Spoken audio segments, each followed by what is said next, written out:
miss the class completely and I'll know what to do. Okay, so I'm going to share screens and just go through the whole thing again. So we have this wonderful exercise we're doing.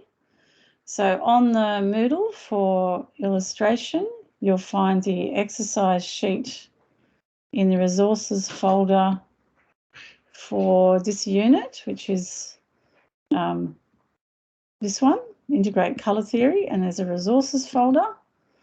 And you'll go in there and you see colour harmony exercise. And all the other exercises we will do, you can see colour wheel, yeah, we'll be doing those in class, but not yet. So our first one is this sort of colour harmony exercise. So download that and then go to this website, which is called color.adobe.com. And the way to use this is to have a look at your key color, which is always indicated by the tag in white. Just notice there's a little tag there that tells you that's the key color. So that would be the main color for a logo, for example, for a business. So let's say it's Qantas. That's their main red, for example. And then if you wanted to use a colour scheme or find some other colours to go with it on their website, for example, but they had to be harmonious, so not very challenging, they're very similar colours next to each other on the colour wheel.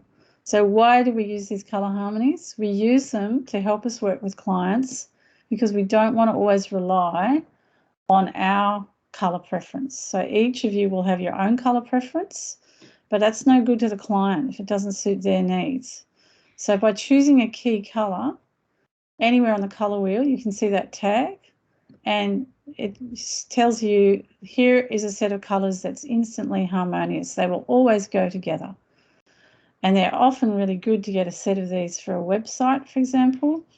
So there's no colour clash. There's no excitement, though. That's the other end of it. It's like, you know, it's not very exciting either. So, but it's very calm. So if you were doing a logo for a wellbeing business, maybe a yoga studio, look at these lovely colours, or something in the plant business. We want everybody to stay calm.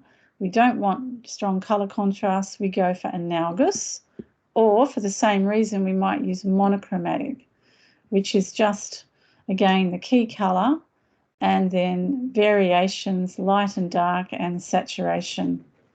So that gives you a lot of variety still within using just one colour. So again, use this colour wheel tool to move around, and you can see that as I move inwards, I'm really getting lighter and desaturated versions of it. So that's monochromatic. Triadic is a little bit more interesting. Again, if you use equal amounts, you'll get really a clash. It's not very pleasant. So with all of these, the idea is that you have more, much more of the key colour, and then you just have smaller amounts of the other two colours. So triadic is quite complex, but if you use one of these tools, it becomes really easy to find these interesting combinations. And again, with triadic, they may not be your favourite colours.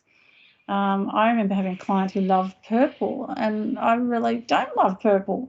So I struggled a bit, but I used one of these tools, and we got the purple, and then we played around with, some more desaturated or lighter and darker versions of the other two colours. And by doing that, I was able to come up with a design solution that I could live with and that the client really liked. But you're not going to find that, easily, especially if you don't have an affinity yourself to that colour. So you can't rely on your own instinctive colour sense all the time. So there's a really nice set of colours you could work with. But again, you've got to use that contrast of extension, which just means you use more of the key colour. Complementary, opposites. So this is the most dynamic, very good for sports, anything active, That's why you see, you know, St George colours here, rugby sporting team, football. But, you know, anything where you want a dynamic feel, if a company, you want them to look really forward-looking and they've talked to you and they've used words like, yes, we want to seem very dynamic and blah, blah, blah, then this is what you would do. You would use colours that are opposite side of the colour wheel. That's the highest contrast. But notice you can also mute that contrast down by going lighter or desaturated. Split complementary is similar to complementary. It's going to be very active, but the contrast is not quite as harsh. And that can make some very interesting combinations. So you get your key colour. Let's go with the purple, for example, that I wasn't very fond of. And then you can play with where those other colours are in terms of saturation and lightness and darkness. So you get a lot of variations within the one set of colours. So they're going to work, but I wouldn't normally have chosen those. You know, naturally, I'm not attracted to them. But that doesn't help your client. Okay, so that's split complementary. That basically they're on either side. They're a colour set on either side of the complementary. So if you go to complementary, it's complementary, and then the split complementary is just the same key colour, the orange, with colours just either side of the direct complementary opposite. So double split is just like two lots of that, so it's more complex, but it just adds a little bit more variation. They've called this square, but normally you'd call this tetradic, as in four colours, tetradic. Same thing, more complex. And if you tried to do this and had equal amounts again, it would look ghastly. So what you do again is you choose your key colour and you have lots of it, and then you just have touches of these other two, and you might even soften them a little bit and make them lighter or darker or desaturated, and then you can get some very interesting variations. Okay, so remember always that contrast of extension, how much of a colour you use. And if you make one, that key colour dominant, there's more of it, then this whole colour harmony thing will work for you. Doesn't work for you if you try to do them in equal amounts. They just fight each other. So shades, so you can choose shades of one colour. So that's pretty easy. And of course in Illustrator, that's quite easy. And then you can customise. So as I was saying, you also, once you've signed in, you can look at colour trends. Now this is quite important actually. So you can see what colours are trending right now across various fashion, graphic design, interior design. You'll tend to see that there are seasonal colours changing, you know, what's considered the trend at the moment. And that means your designs and your colour sets will feel more contemporary. So this is, again, a great place to go so that your work looks and feels like it belongs to now. So unconsciously, people are seeing fashion, interior design, posters, wherever they go.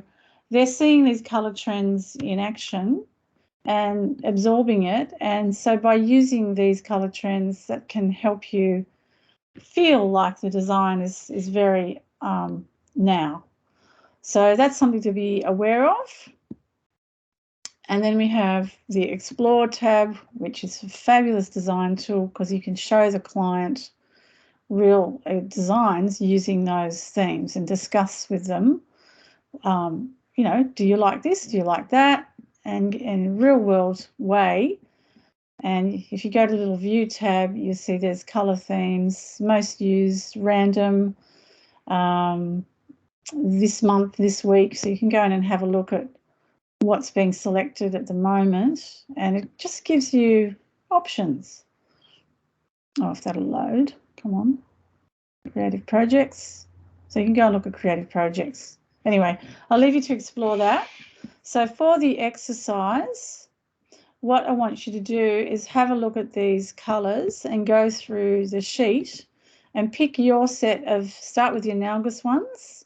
So pick your key colour and then start working out the other colours you want to use. And you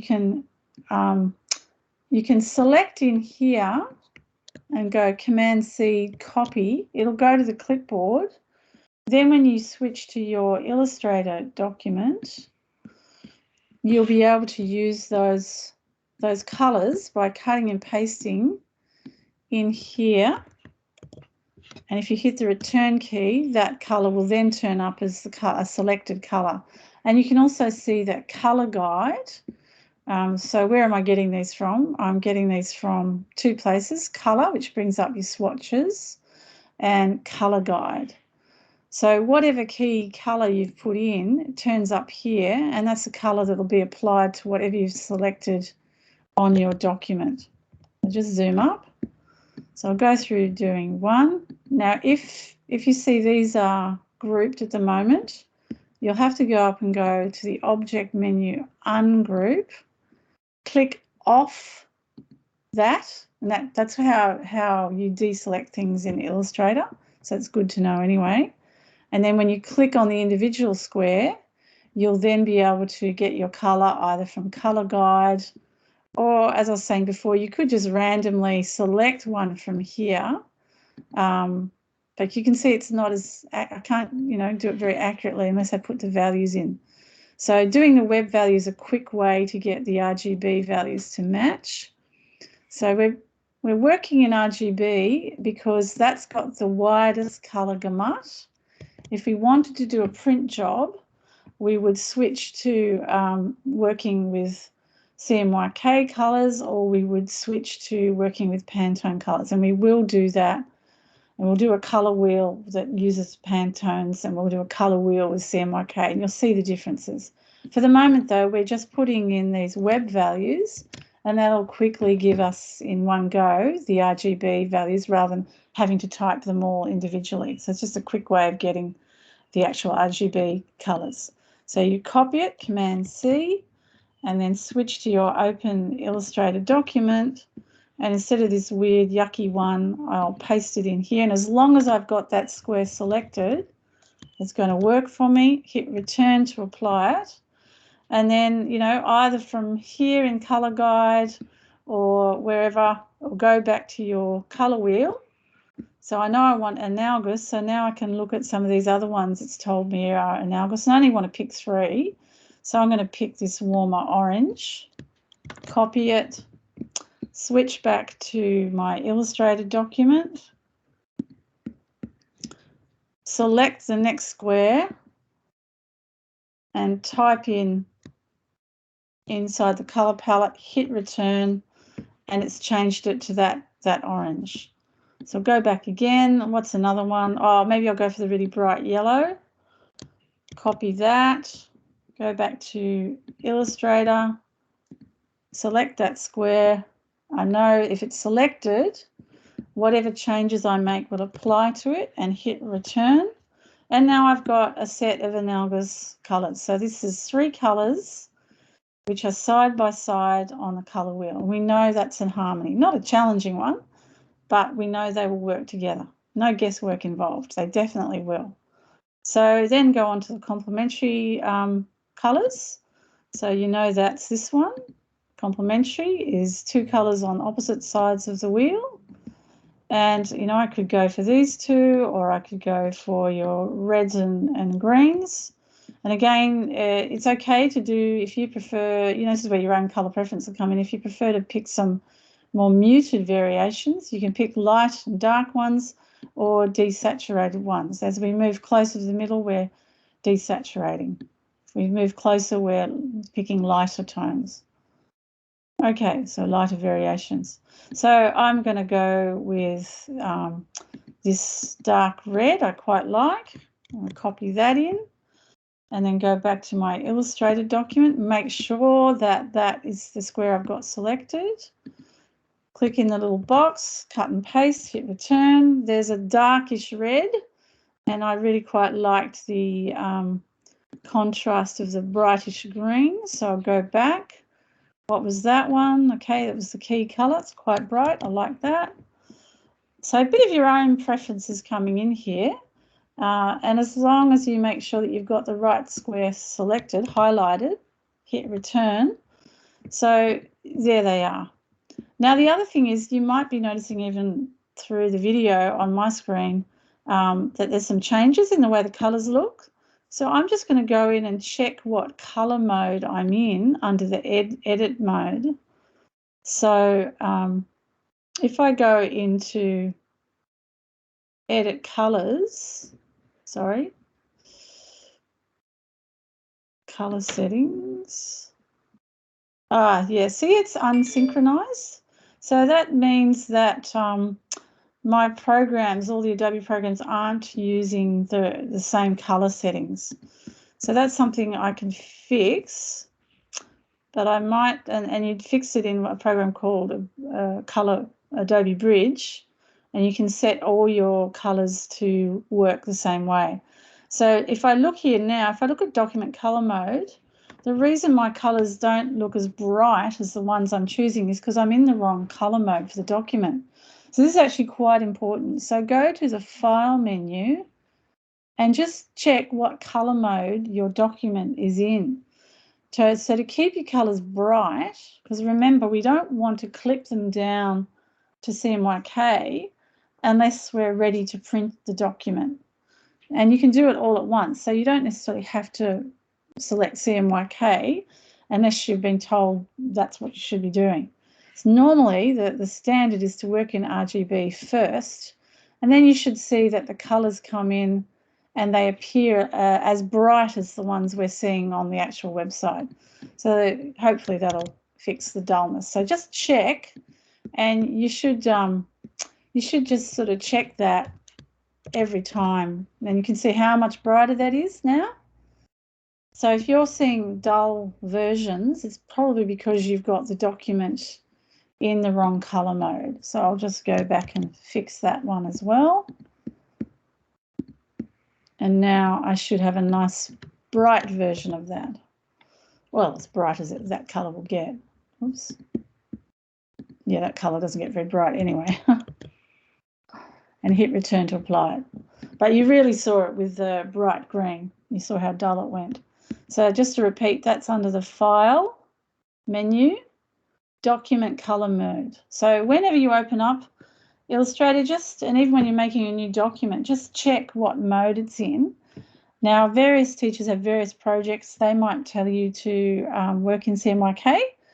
That's fine. That's your instruction. Or they might say, make sure you're in RGB, or they might not bother to tell you. If you're not told anything, just work in RGB mode, because it's only when we actually go to print that document we're going to worry about it. And a lot of the stuff you're doing, you know, some of the logos and things like that, you may not be preparing them for print. You might only be doing them for a web design. So it's only, you know, only ever going to appear, or it's going to go on Instagram or something like that. So then, you know, RGB color is fine and it's not going to change. It is going to change when we want to actually send it to print. So that's what one of the core things that this subject is trying to make sure you understand is the difference. And you just saw it in action there. You saw how dull some of these colors look compared to what we saw on the actual on-screen version of that. You can see how bright that is and how dull it looked when I went into CMYK mode on my Illustrator document. So that's probably all you need to know. Just keep going through. If the little squares are grouped, just go up to the Object menu and then ungroup them. Click Off, because you won't be able to select them, and then click one of them at a time. Decide on your, you know, it's triadic, so there it is, there's a triad. So get your key color, you know, decide which is your key color. That's the one there'd be most of in your design. And go and copy that. Go back to your Illustrator document. Type in here, and it's instantly going to give you the RGB values without you having to slavishly copy them. And you can see that's a lovely bright orange. and then go back and have a look. And again, this becomes your choice. This is where a bit of personal preference, you know, you may want a dark one, or you may want to, you know, go light. So that's your light and dark slider. This is the desaturating. So we're steps to grey with that one. So if I don't want the really harsh contrast, I can soften it. It's still triadic, but that's why you're learning about this stuff, is that you can now start to see what unique variations these colour harmony theories bring you. So, you know, I wouldn't normally have picked those, but I'm really liking that. And I can imagine a design where the main logo is orange.